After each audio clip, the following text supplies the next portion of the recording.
and welcome to the BookishStitcher podcast. My name is Jeanette. You can find me on Ravelry, Instagram, and Goodreads as BookishStitcher, all one word. I hope you guys have had an awesome couple of weeks since I last podcasted. We still have family in town, but I didn't want it to go a really long time without podcasting, so people are grabbing groceries, kids are upstairs watching shows, so I try to squeeze in what I hope will be fairly short, but I have a lot to show, and there's a lot of stuff happening in the Ravelry group right now, so yeah, I'm excited to be here talking to you. And to tell you what all I've done in the last 2 weeks would take way too long, so we've just been doing a bunch of family stuff. My husband's parents are in town from Indiana, and Nana and Papa, as the kids like to call them, and so we've been doing a ton of stuff with them, and it's been lots of fun. So let's get right into it. So I didn't have a lot of knitting to show you, but I'm very excited because back in November, I knit a shawl in 4 days. It was a test knit for my friend, my local friend, and she's a designer, Susanna IC. And it was this test knit that I did, and I've been waiting to be able to show you, and I knit it in 4 days. And I used almost 600 yards. The one skein was 400, and I used about 100 of each of the other skeins. So it's finally been released. She said almost a year after she came up with the design. It needs to be reblocked because it's kind of been sitting in the closet waiting for me to be able to show it. But it is released. I believe it's, I'll post it, or you can look it up because you'll see from the pattern name. But the pattern name is BookishStitcher KAL, and it's B-A-I-K-A-L, and it's named after a large lake in Russia, in southern Siberia. So this is it. And I knit it with, the solid colors are the Loopy U Solid Series, and I believe this variegated purple is called like Goddess yarn or something. It was a very deep old stash. And there are beads in the bottom darker brown section.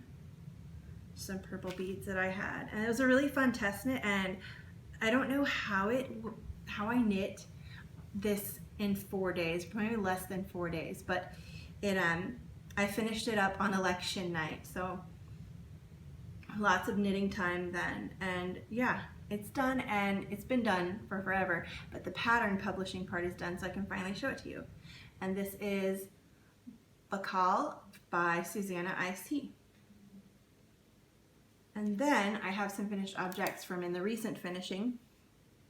This one I finished last week, and it is a hat for charity for homeless, and it is knit out of one skein of Malabrigo, I believe in just their singles. I can't remember the color, and then the other was a scrap yarn of Malabrigo, and I had from my Iberian Discovery Shawl.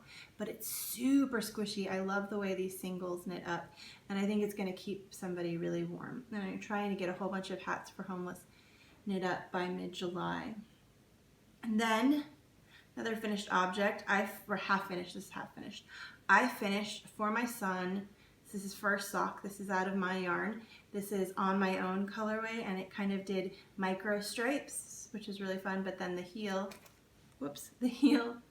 did bigger stripes. I don't know why you can see that, but the first one is done. And then I knit, this you haven't seen before, I knit it just recently, and I finished it fairly quickly. This is a hat for my friend Amy Source, who is across the pond, as they say, and she had her gorgeous little baby girl, and so I did this. And since I'm still kind of gathering, most of the package is done. I'm notorious for adding more and more until the package is super late, but I'm not going to do that this time. So I made it toddler size so that she can wear it hopefully this winter and then the next one. And it's in some leftovers from Lydia B yarns, and it's the Gathered pattern by Tin Can Knits, and it looks really nice in this speckled yarn. I did one for my friend Erica, a simple motif in orange, and this is in a speckle. So one for a boy, a friend who was having a boy, and one for a friend who had a girl. And so that is all of the finished objects. I have been working on other things here and there, but I only brought one WIP to show you because this is the main one. We are running around all day with Nana and Papa doing things because they like to go to Children's Museum, to Morgan's Wonderland. Like, they like to be very much on the go. And so I don't really get to knit. It's, you know, just being so busy. And then I get to knit at night a tiny bit when we all do board games at night whenever they're here. And we've been having a lot of fun with this board game called Sushi Go Party or Sushi Party. It's a fun one, and my son really likes it. And it's great because we've been playing it almost every night because it's so great that you can change it up and everything. I'm having some tea, which I'll talk about in a minute. But in my Diana Couture bag, I have my Ashburn shawl. So the last time you saw it, it was, let me find the marker, over here, right there.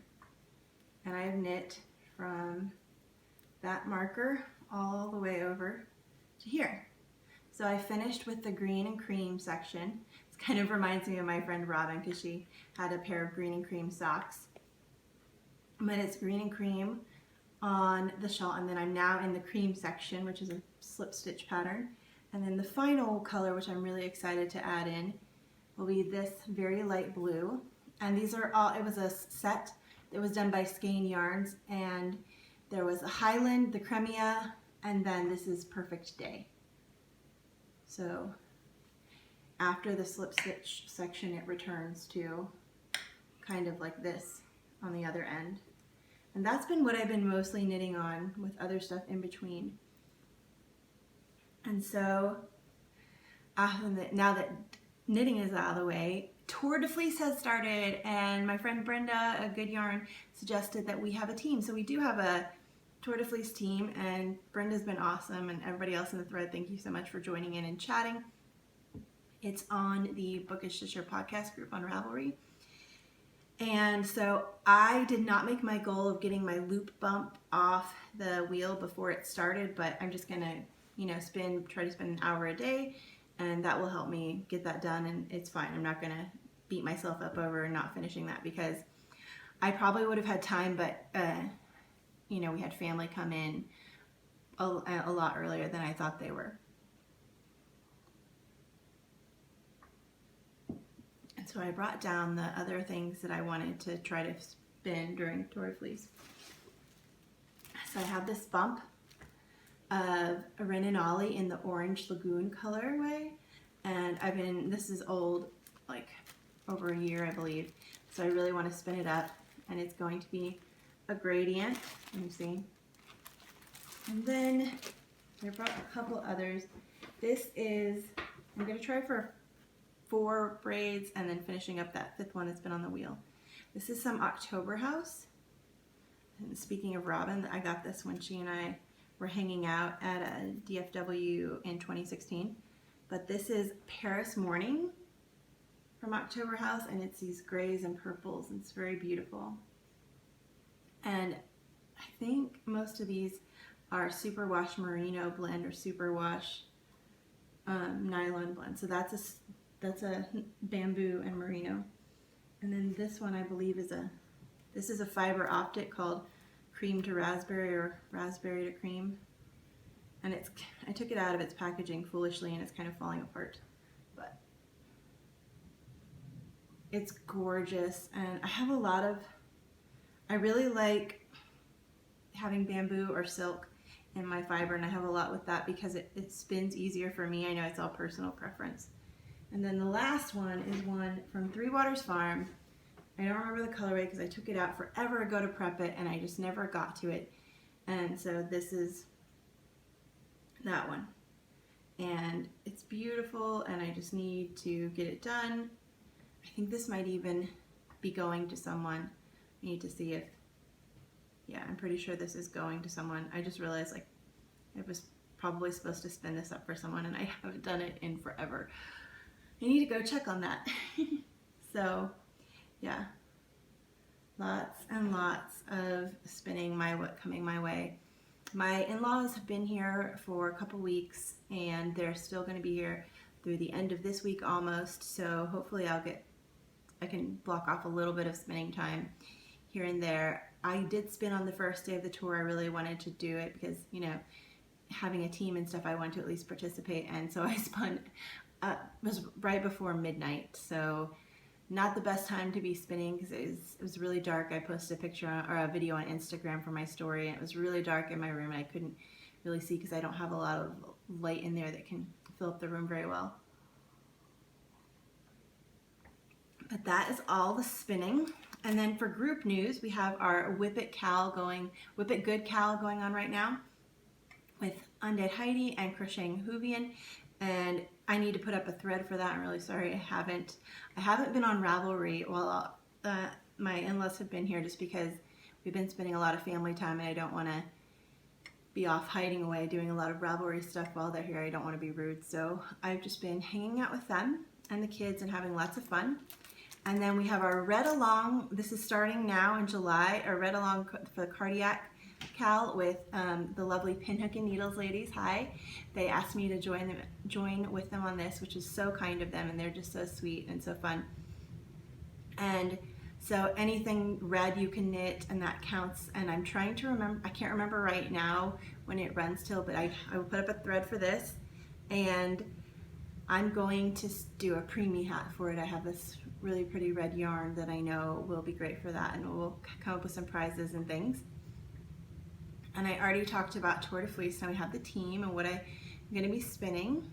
And then I have a little list of notes here because it's been I have so much to talk about, I didn't want to forget anything. I forgot to put up the thread for the shawl giveaway. I am really sorry. As soon as I mentioned it, but then we found out that we were having people coming over and everything just kind of went out the window because we were so busy getting ready. And so I will put that up, and that was for the shawl that I showed a little while ago. And then in the group news, or for more group news, last thing is there's going to be a yarn giveaway, and I'll show that to you in a little bit because it's in the enabling. So the first enabling, I have a lot that came in. I had sweet present from an awesome friend, and then I had a swap that came in, and then I had something from last year come in for 2016, and then Houston Fiber Fest. So I'll just hop right into that. I will show you first my swap. We did a swap in the group, and you could either do sock, like stuff to make shorty socks, or you could do washcloth. And I did the shorty socks, and I was paired with Mama Dowell, I believe, or would it be how you would pronounce it? And she sent me this wonderful package of just the yarn. I think this would be a great color for my daughter, and it is trying to Elise yarn, and the color number is 69012, I believe. This is really pretty pastels. And then she sent me a whole bunch of wonderful teas and this very cute Finding Dory pouch with these little progress keepers inside of it. And then she sent me this Sock Yarn Studio book, and it comes with like different ideas of things to do with sock yarn. So thank you so much. It was so fun to swap with you.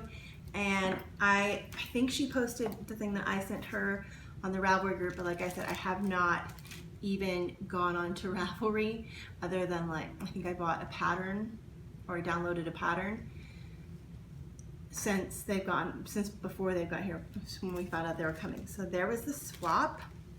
And then my sweet friend Desiree sent me this wonderful, it made me think of her when she saw the clouds. So it's like Open Skies yarn, and it's just beautiful. It's little notebooks. And she also sent some wonderful tea, which I'm actually having right now. So thank you, Desiree, for the wonderful little surprise in the mailbox. It was so kind of you. And then the last of the things that came in the mail was in 2016, towards the end of the year, I joined my friend Erin, who does Bling Your String, her bag club, and it came, and because she does it in the order, so like I was one of the very last people to order for the year, so she starts in 2017 with the first person's order, and it goes on the way through. So that's why I got it in late June, even though I ordered it in November or December, just because she does it in certain number sets. So hi Erin, I love my bag. I thought of opening it on the podcast, but then I just didn't know when I next would. So I got 2 bags, And I told her I liked vintage botanical. And so there's this one, and it came with these gorgeous, very delicate little stitch markers. And then this one, which is, are they the, okay, this one's the smaller size. And this one came with more purple, I think, yeah, but these are like more saturated purple and green. And I forgot to bring over, because meanwhile it's in surgery, she made me this little progress keeper that is a succulent, and it's adorable, but some of the leaves did not survive the transit, so they're being like glued back on to the thing, but like most of them survived. I don't know, there's like 15 different little parts to this succulent, and 3 of them fell off, but they're easily glued back on, and it is my favorite part of the entire bag club because it's just so cute. Thank you, Erin, you did a great job with that. It's adorable. And my second favorite part to the bag club is already gone, even though Texas decided to kill it, but I saved it in the refrigerator. So she sent this maple fudge, just a little square. It comes in this little package like that, and she sent it before in the bag club, and it's amazing. Canada, you have the best fudge ever, and you can I could get it shipped to like America, but it would be more in shipping than the actual fudge would cost, because it gives you, I think, like 6 pieces of fudge, the little pieces for a certain amount, but then the shipping's even more. But it's the best thing I've ever had. So even though Texas completely melted it into like this little piece of paper instead of a square, I put it in the fridge and saved it. And this was also melted because Texas is just brutal. And this is buttons and things, and it's a little vanilla pear lotion bar. So I put it in the fridge as well to kind of keep it, to try to solidify it back to its normal state. And she gave a little thing, it says, little button says, or a badge, too many whips to count, which is very true of me right now. And there was also a little pink crochet hook and lots of fun things that she includes in the extras in the club. And I just, like I said, I love the little succulent. It's in a pot. It kind of has this like marled granite look, and the succulent is this little green plant, and it's so cute. I'll show that next week when it's recovered from its surgery. So that is all the stuff that came in the mail. Next, for the Houston Fiber Fest, I'm actually drinking out one. So Muddy Knitter was there. I'm just gonna put some more tea in my thing. And she had some mugs, but most of the mugs were all gone. But she had these tumblers. They were incredibly cheap, like cheaper than you would even think possible. Like, I almost feel bad like she wasn't getting paid enough for her work. But it's gorgeous. It's this blue, and it has an edge that comes out to the side and fingerprints, so it just rests very nicely in your hand, and it's a great size. I just am in love with this little thing, and it says Jamie Pies, but I believe her store name is Muddy Knitter. And the other thing I got from her was this wool wash, and I started using it on some of the different stuff, and I'm gonna try it for a wool wash for my yarns for the shop, just in between times when I can get tuft woolens and stuff, because depending on when she updates her shop and stuff. But I love this, and it's Muddy Soap Co, and it's U as in the U for sheep, Smell Lovely wool wash, and it is the sweet honey, because I like very kind of nice but neutrally things. And it has lanolin, coconut oil, castor oil, olive oil, citric acid, and essential oil blend. So it smells lovely, and it leaves the stuff feeling really soft. So I already tried that. And then was an awesome thing is, because I'm dyeing yarn now, I had friends that were willing to trade my yarn for their yarn or my yarn for their project bags. So I have over here, I got a new Diana Couture bag. She traded me for yarn. And this is some succulents, kind of in the summer of succulents. I need to put something in this because this is the perfect, to me, summertime bag. And this is Diana Couture, and it is her Yarn Owl. I believe it's the medium size, pretty sure. And she just did the Houston Fiber Fest, and she's getting ready for, is it Stitches Midwest? she has another show in like a month, so she's been really busy with stuff and sewing and things. So I just love this bag. It's very cute. And of course pockets, because she's amazing.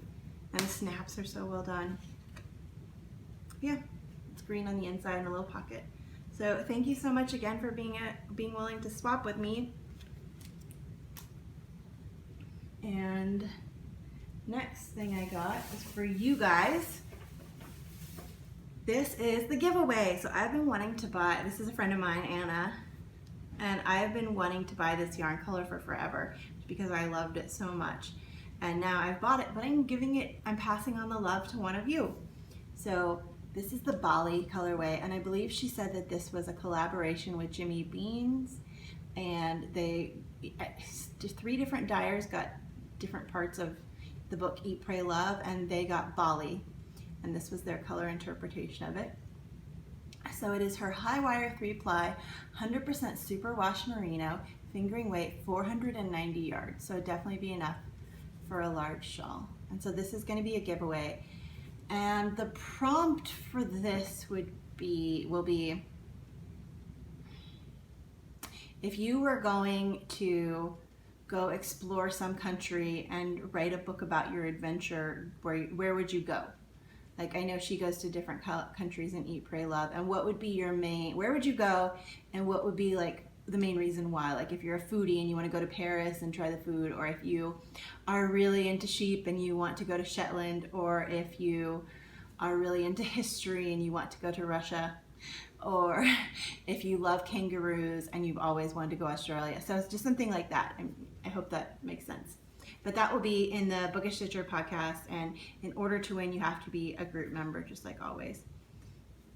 So that was for you. And then I got 2 yarns for me. I didn't want to get a lot, and I was trading for stuff with some friends and things. So this is my friend Enid, and she showed this on Instagram, and I just loved it. This is Sophia, and it's Barn Owl Yarns. Enid she owns Barn Owl Yarns, but she also owns Yarn Barn here in San Antonio, which is a great yarn store. If you're ever in town, you should definitely go to it. And it has an online store too, so you can get this online at barnowlyarns.com. Always fresh, never frozen is the motto.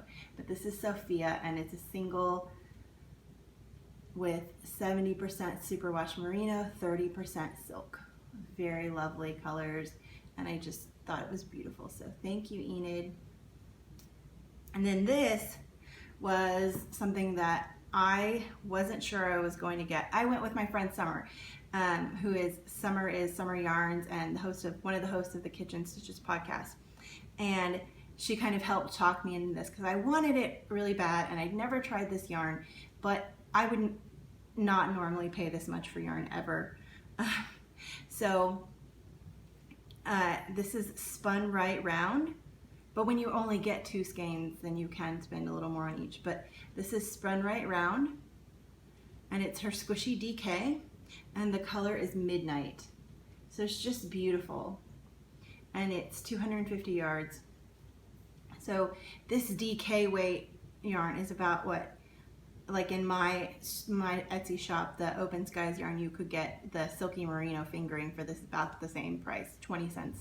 This is 20 cents less than Silk and Merino fingering weight for a Merino DK. So like it's more than I would normally pay, but I just loved the color so much, and I thought about, could I replicate it? And then I was like, I've never tried this yarn.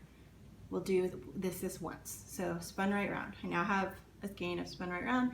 I think will make a beautiful hat. And the last thing I got is not yarn or project bags or wool wash or anything. They're just little craft badges that I'm gonna sew on. I have a messenger bag that I like. So I got 3 of these. And this is one is kind of comical because I barely ever do embroidery or cross stitch, but I thought that was beautiful, the little bird. So it just means I need to do more. There's that one. I got Sock Love, even though I haven't been doing as much socks lately. I've been more in a shawl mood because I'm loving the long rows. Sock Love. And then Coffee or Tea. You can pick depending on the day. Oh, it says coffee on the back, but and then little hearts. So that was all I got at that. And it was a lot of fun time. I got to see my friend Katie. I got to see, you know, a lot of San Antonio people were there. I got to see Darcy for a little bit. I got to have yummy Thai food with my friend Summer and her family, and it was really great to meet them. And Summer's a librarian, so I got to peruse her bookshelves, which was amazing. She gets so many ARCs, which are advanced reading copies, that I would love that. I almost need to go. I've been looking into career stuff or job stuff because my daughter's going to be in kindergarten now full time, and so I can get out of the house and be somewhere full time. Because I was working from home for a nonprofit. I don't think I mentioned this on the podcast. So I was working at home for a nonprofit for several years, but it's kind of changed who is owning it, and they want somebody local where I was working remotely. They offered it to me, but it's not enough. That working for the nonprofit part-time it's not enough for us to relocate our entire family for that. So I'm excited to, you know, look at stuff, and it's been fun. And I don't know what all I would need to do to become a librarian, but I'm sure that more school would be involved with it, so that might be an option. But anyways, yeah, so the Etsy shop that I have, Open Skies Yarn, is open and has lots of great yarns for you guys to check out if you're feeling like you would like to treat yourself. I did put up a clearance section on it because for yarns where the listing, because yeah, I have to pay money to even like list stuff on Etsy. So where the listing is about to expire, I put up a clearance thing so that you can go check that out. Super great price. If you like the color at all, it would definitely be worth it. I don't know if it's like 30% off original or something like that. And then the very last thing I have is the book this week. So this is actually one that my father-in-law brought with him, and he's recently got into graphic novels, which is very cool. He normally reads nonfiction, but he heard an NPR review with this author who'd done a different book that he had done, and so he kind of started like finding out stuff about it, and it's been great because while they've been here, I've been showing them. We've been doing a lot of reading, not much knitting, but a lot of reading. I've been showing them other graphic novels that I have. Like my mother-in-law, I gave her March. I have March books 1 and 2, which is a book about the civil rights and the freedom marches and stuff like that. It's about John Lowe and then John Lewis, sorry. And then I gave my father-in-law one that I have called Relish, and it is about a girl like who loves to cook, and he loves to cook. He's been making us lots of wonderful food. Tons and tons of food whenever they come over, just like Thanksgiving every day. But this one that he brought is by Jean Luen Yang, and it's Boxers and Saints, and he had the set. So I read these while he was here because I had these on my to be read list, and now I don't have to buy them. I can just borrow his. So there's that. That's what they look like. Sorry. They're going to be back from the grocery store soon, so I'm just looking, make sure my time is okay. This is about the Boxer Rebellion that took place in China from 1889 to 1900, and it is amazing because it shows it from the two perspectives. So you have the Boxers, and you have the Saints, who are the Christians, and I really enjoy things like that where you're seeing both sides presented, the good and the bad of both sides. And it doesn't, you know, try to glorify one side while making the other side out to be horrible. It just kind of, it humanizes both sides. And the really neat thing about this is because these two characters meet and keep meeting throughout their lives a couple times. And so it intersects in ways that are both comical and heartbreaking and tragic. So this first one, I'll just read you a little bit, the excerpt from it. China, 1898, bands of foreign missionaries and soldiers roam the countryside, bullying and robbing Chinese peasants. Little Bao has had enough. Harnessing the powers of ancient Chinese gods, he recruits an army of boxers, commoners trained in kung fu, who fight to free China from foreign devils. Against all odds, this grassroots rebellion is violently successful, but nothing is simple. Little Bao is fighting for the glory of China, but at what cost? So many are dying, including thousands of secondary devils, Chinese citizens who have, they call them secondary devils, Chinese citizens who have converted to Christianity. And it shows, how he learns Kung Fu, how he, becomes, the man who is trying to free China from, as they see it, these enemies, right? Because things, people are being killed, and that's never good on either side, obviously. So I don't think these are necessarily kid books, and it's very neat how the Chinese folklore legends showing on how he, harnessed the spirits of these ancient fighters. And then the second book is about a girl, so it's a boy and a girl in each one, and then I'll just read this part for you. China, 1898, an unwanted and unwelcome fourth daughter, who they name Four Girl, isn't even given a proper name by her family when she's born. She finally finds friendship and a name, Bibiana, in the most unlikely of places, Christianity. But China is a dangerous place for Christians. The Boxer Rebellion is in full swing, and bands of young men roam the countryside, murdering Westerners and Chinese Christians alike. Torn between her nation and her Christian friends, Bibiana will have to decide where her true loyalties lie and whether she is willing to die for her faith. And this had a really interesting aspect because that, as you see, Saints is Joan of Arc. And so Bibiana, or Girl 4, she first is before she becomes a Christian, keeps seeing Joan of Arc, and Joan of Arc appears to her and tells her the struggles and stuff that she's having to kind of get her to keep persevering in her faith.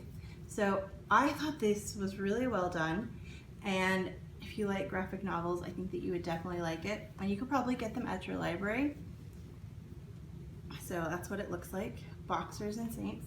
And it has a great bit of history in it too, and wonderful cultural stuff for Chinese and for Christian missionaries at the time in China, and it's just a very well done narrative and a well done with as far as the illustrations go. So that is Boxers and Saints by Jean Luen Yang, and this is a set that my father-in-law brought with him, which I'm so glad he did. And that's everything. I think that's everything I have for today, and I better get going because people are going to come back soon, and I have to get all this cleaned up because there's yarn everywhere before they come over and make dinner, before they get back from the grocery store and make dinner and everything. So until next time, I should be podcasting next week because they will have left shortly before I podcast. So yeah, I will be podcasting next week as normal. So until next time, I hope you have a great week and you get to do all the things you love. Okay, bye guys.